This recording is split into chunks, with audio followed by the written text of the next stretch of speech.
भारत का इतिहास सदियों पुराना और विविधताओं से भरा है, जिसमें कई सभ्यताएं, साम्राज्य और शासकों का उदय और पतन हुआ।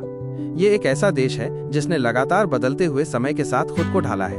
प्राचीन सभ्यताएं। भारत की सभ्यता दुनिया की सबसे पुरानी सभ्यताओं में से एक है। हड़प्पा सभ्यता, जो सिंधु नदी के किनारे फली फूली अपनी उन्नत शहरी योजना, प्रभावशाली वास्तुकला और सामाजिक आर्थिक व्यवस्था के लिए जानी जाती थी। यह सभ्यता लगभग 1500 ईसा पूर्व में समाप्त हो गई।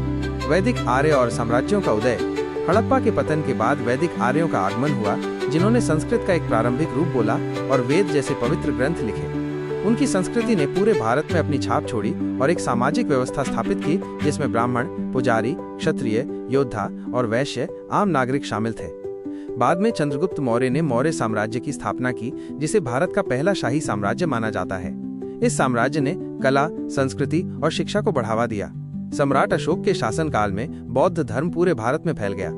राजवंश और आक्रमण। मौर्यों के पतन के बाद भारत में कई राजवंशों का उदय हुआ, जैसे शुंग राजवंश और कुषाण साम्राज्य। कुषाण अपने व्यापारिक संबंधों और बौद्ध धर्म के प्रचार के लिए जाने जाते थे। दक्षिण भारत में सातवाहन, चेरा, चोला और पांड्य जैसे राज्यों का भी वर्चस्व रहा।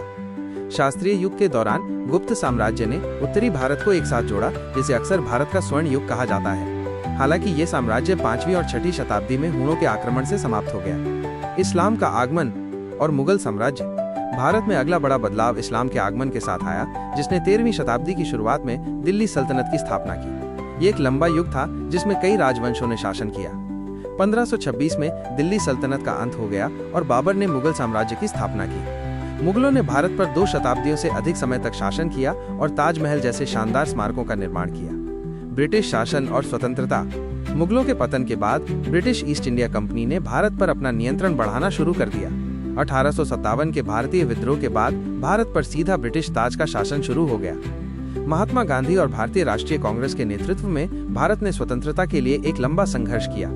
असहयोग आंदोलन, सविनय अवज्ञा आंदोलन और भारत छोड़ो आंदोलन जैसी रणनीतियों ने अंततः 15 अगस्त 1947 को भारत को एक स्वतंत्र राष्ट्र बनाया। भारत का इतिहास हमें सिखाता है कि ये एक ऐसा देश है जिसने हर चुनौती का सामना किया है। और वीडियो पसंद आया हो तो लाइक करें, शेयर करें और चैनल को सब्सक्राइब जरूर करें। और भी ऐसी जानकारी के लिए हमारे चैनल को सब्सक्राइब करें, वीडियो को लाइक करें और शेयर करना ना भूलें।